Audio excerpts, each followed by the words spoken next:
Hello दोस्तों, good morning.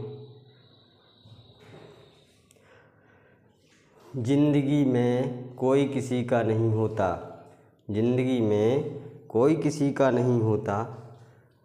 ज़रूरत पड़ने पर सब पीछा छुड़ा लेते हैं, ज़रूरत पड़ने पर सब पीछा छुड़ा लेते हैं। यहाँ मतलबी हैं लोग, यहाँ मतलबी हैं लोग, मजबूरी का भी फ़ायदा उठा लेते हैं। दोस्तों, मैं आज आपके लिए लाया हूँ कक्षा 10th और चैप्टर 1 का दूसरा पार्ट, जिसमें मैं आपको रासायनिक अभिक्रियाओं के प्रकार बताऊंगा। तो रासायनिक अभिक्रियाओं के जो प्रकार हैं वो आप देख सकते हैं। तो मैं आपको उदाहरण सहित, एग्जाम्पल सहित आपको बताऊंगा। तो सबसे पहले हम देखते हैं कि जो रासायनिक अभिक्रियाएं हैं वो हमने पहले पार्ट में आपको पढ़ा दिया है, ये दूसरा पार्ट है। तो इसमें रासायनिक अभिक्रियाओं के जो प्रकार हैं, तो सर्वप्रथम जो पहला प्रकार है वो है संयोजन अभिक्रिया। संयोजन अभिक्रिया क्या है? जब दो या दो से अधिक पदार्थ, तत्व या यौगिक भी हो सकते हैं, जब दो या दो से अधिक पदार्थ, तत्व या यौगिक आपस में मिलकर के एकल उत्पाद बनाते हैं, उसे संयोजन अभिक्रिया कहते हैं। जैसे ही परिभाषा से भी प्रतीत हो रहा है कि संयोजन यानी जुड़ना। जब दो या दो से अधिक जो अभिकारक हैं, रिएक्टेंट हैं, वो आपस में क्रिया करते हैं और एक सिंगल उत्पाद बनाते हैं, उसे हम क्या कहते हैं? संयोजन अभिक्रिया कहते हैं। ठीक है। अब देखिए यहाँ एग्जाम्पल। तो यहाँ हम पहला जो एग्जाम्पल लेते हैं, कार्बन और ऑक्सीजन। ये क्या है? दोनों, ये आपका ये भी क्या है? अभिकारक है। ये दोनों अभिकारक हैं और जो उत्पाद बना है वो क्या है? कार्बन डाई ऑक्साइड। तो जो यहाँ अभिकारक हैं उनकी संख्या कितनी है? 2 है। और जो उत्पाद बना है, प्रोडक्ट बना है, वो कितना है? 1 है। तो परिभाषा से भी कि जब दो या दो से अधिक अभिकारक मिलकर के एक एकल उत्पाद बनाते हैं, सिंगल उत्पाद बनाते हैं, उसे क्या कहते हैं? संयोजन अभिक्रिया कहते हैं। एक हम दूसरा एग्जाम्पल भी ले सकते हैं। जैसे ये आपका बिना बुझा चूना है। क्या है? बिना बुझा चूना। और ये आपका जल है। तो जब बिना बुझे चूने की जल के साथ क्रिया करवाते हैं तो क्या बनता है? बुझा हुआ चूना, और ऊष्मा उत्सर्जित होती है।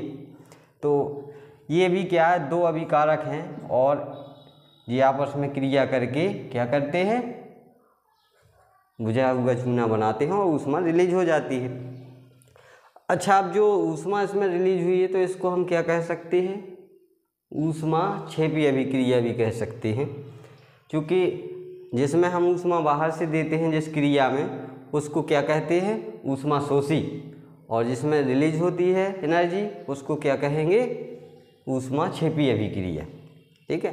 तो इसके बाद जो दूसरा टाइप है रासायनिक अभिक्रियाओं का, वो है वियोजन अभिक्रिया। तो वियोजन अभिक्रिया या इसको हम अपघटन अभिक्रिया भी कह सकते हैं। ठीक है। वह अभिक्रिया जिसमें एकल उत्पाद टूटकर छोटे छोटे उत्पाद प्रदान करता है, उसे हम क्या कहते हैं? वियोजन अभिक्रिया कहते हैं। ये जस्ट इसकी उल्टी है अभिक्रिया। किसकी? संयोजन की उल्टी है क्या? वियोजन अभिक्रिया।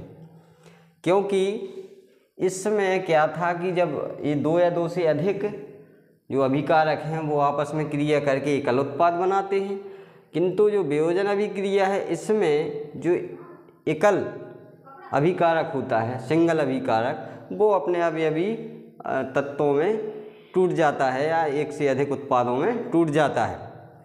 तो इसे हम क्या कहते हैं? वियोजन अभिक्रिया कहते हैं।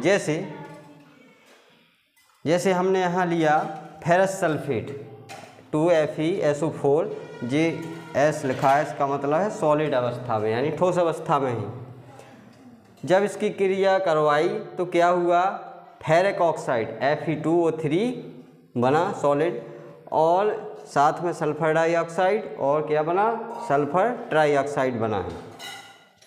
तो इसमें एक से अधिक उत्पाद बने हैं, यानी ये अपने अवयवी तत्वों में टूट गया। ये यौगिक है जो फेरस सल्फेट, ये अपने अवयवी तत्वों में टूट गया और एक से अधिक उत्पादों का निर्माण इसने कर दिया। तो ये क्या है, वियोजन अभिक्रिया है। या जस्ट हम इसका एग्जाम्पल भी ले सकते हैं, जैसे मान लीजिए हमने CO2 बनाई थी कार्बन प्लस ऑक्सीजन से। यहाँ हम क्या करते हैं कि जो CO2 बनी थी उसकी क्रिया करवा सकते हैं। तो इसको क्या करेंगे, जिस C और प्लस O2 ये दो अलग अलग उत्पादों में टूट जाएगी।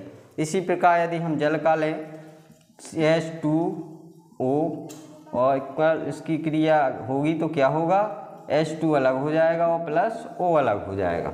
ठीक है, तो इस प्रकार से इसकी उल्टी जस्ट विपरीत क्रिया है कौन सी, वियोजन। संयोजन की विपरीत है वियोजन अभिक्रिया। ठीक है, अब यदि हम अगर इसकी भी क्रिया करवाएंगे तो ये भी क्या हो जाएगी, इसी प्रकार से एकल उत्पाद बना देगी। अब अगली जो है तीसरे नंबर की जो अभिक्रिया है वो क्या है, विस्थापन अभिक्रिया। तो विस्थापन अभिक्रिया वे अभिक्रियाएं जिनमें अधिक क्रियाशील धातु परमाणु, जो अभिकारक जो भाग लेते हैं तो उसमें जो अधिक क्रियाशील धातु परमाणु होगा वो कम क्रियाशील या दूसरे जो साथ में दूसरा अभिकारक होगा अभी क्रिया में, तो उसका जो यौगिक है उसमें जो कम क्रियाशील परमाणु होगा, धातु परमाणु होगा, उसको क्या कर देगा, विस्थापित कर देगा। तो वे अभिक्रियाएं जिनमें अधिक क्रियाशील धातु परमाणु कम अभिक्रियाशील धातु परमाणु को विस्थापित कर देता है, विस्थापन अभिक्रिया कहते हैं।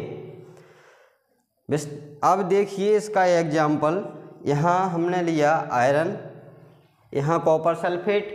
तो ये दो चीज़ें ली हैं, एक ये धातु परमाणु लिया है, ठीक है, और ये हमने एक कॉपर सल्फेट का विलयन लिया है।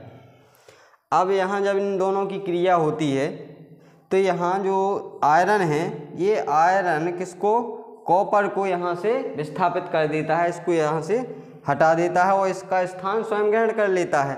तो देखिए सल्फेट के साथ कौन पहुँच गया है, आयरन, और प्लस कॉपर को वहाँ से हटा देता है और कॉपर अलग हो जाता है।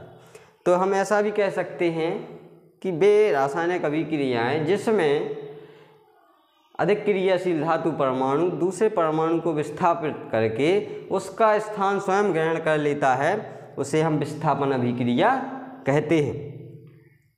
यहाँ दूसरा एग्जाम्पल है, जैसे हमने जिंक की क्रिया किससे करवाई, कॉपर सल्फेट से। ये सॉलिड है जिंक और ये एक्वस यानी ये जलीय विलयन है। अब देखिए यहाँ क्या होगा, जो जिंक है, जिंक ने कॉपर को यहाँ से विस्थापित कर दिया और उसके स्थान पर कौन हो गया, जिंक बैठ गया है। तो ये जिंक सल्फेट बना और कॉपर अलग हो गया। ठीक है, अब जो चौथा टाइप है रासायनिक अभिक्रियाओं का वो है द्विविस्थापन अभिक्रिया। द्विविस्थापन अभिक्रिया वे अभिक्रियाएं जिनमें आयनों का आदान प्रदान होता है। आयनों का आदान प्रदान यानी इलेक्ट्रॉन देना और इलेक्ट्रॉन को ग्रहण करना। ठीक है, और या ऐसा भी हम कह सकते हैं कि वे रासायनिक अभिक्रियाएं जिनमें एक धातु परमाणु दूसरे यौगिक के धातु परमाणु को विस्थापित कर देता है और दूसरे परमाणु का जो परमाणु है वो पहले यौगिक के परमाणु को विस्थापित करके और अपना स्थान ग्रहण कर लेता है, उसे हम क्या कहते हैं, द्विविस्थापन अभिक्रिया कहते हैं। अब यहाँ देखिए जो एग्जाम्पल है, यहाँ हमने लिया सोडियम सल्फेट, ये जलीय विलयन है, और ये बेरियम क्लोराइड का जलीय विलयन है। यहाँ हमने इन दोनों की जब क्रिया करवाई तो देखिए यहाँ जो सोडियम है, ठीक है, तो यहाँ जो बेरियम है, बेरियम ने क्या किया कि इसको किसको, सोडियम को यहाँ से विस्थापित कर दिया, ठीक है। और यहाँ सल्फेट के साथ कौन बैठ गया, कौन पहुँच गया, बेरियम। और इसको कहाँ कर दिया, इसको सोडियम को हटा करके स्वयं उसके स्थान पर पहुँच जाता है। अब देखिए यहाँ, अब सोडियम ने इसको विस्थापित किया और ये क्लोरीन के साथ सोडियम पहुंच जाता है। इसके स्थान पर बेरियम के स्थान पर सोडियम और सोडियम के स्थान पर बेरियम अपना स्थान ग्रहण कर लेते हैं। तो इस प्रकार से जो दोनों यौगिक हैं, इनमें से जो पहला यौगिक है इसका जो परमाणु हैं, धातु परमाणु, ये दूसरे वाले यौगिक के धातु परमाणु को विस्थापित करके उसके स्थान पर बैठ जाता है। और जो दूसरा वाला धातु परमाणु है ये पहले वाले यौगिक के धातु परमाणु को विस्थापित करके उसका स्थान ग्रहण कर लेता है, ठीक है। तो जी ये रासायनिक अभिक्रियाओं के प्रकार रहे और ये 4 प्रकार हैं। तो इनको आप, लगता है कि आप समझ गए होंगे।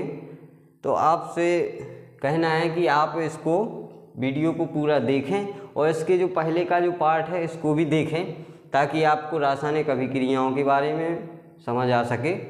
तो ये आप इसको कॉपी पर भी ऐड कर लें, वीडियो को रोककर कॉपी पर ऐड कर सकते हैं, ठीक है। तो मैं आप लोगों से कहना चाहता हूँ कि मैं अपने सभी स्टूडेंटों से कि आप लोग पढ़ाई से घबराएं ना, क्योंकि आप मेहनत करते रहें। जितनी ज़्यादा मेहनत करेंगे, जितना ज़्यादा टाइम देंगे पढ़ाई को, उतनी ही ज़्यादा आपकी जो क्षमता है वो बढ़ेगी पढ़ने की। और आपको फिर ऐसा लगने लगेगा कि हाँ अब मेरा मन लग रहा है और मुझे कुछ याद हो रहा है। तो इसलिए आप घबराएं नहीं। मैं आप लोगों के लिए परीक्षा जो आने वाली है त्रैमासिक, उसके लिए कुछ इम्पोर्टेंट क्वेश्चन भी वीडियो पर डाल दूंगा, तो आप वहां से ले सकते हैं। अभी तो समय है, लेकिन मैं आपको प्रोवाइड करा दूंगा क्वेश्चन। तो आप घबराएं नहीं, बिल्कुल सरल तरीके से पढ़ें और जो मेरा चैनल है उसको सब्सक्राइब करें। आपको डेली ही ऐसे ही वीडियो मिलती रहेगी। धन्यवाद।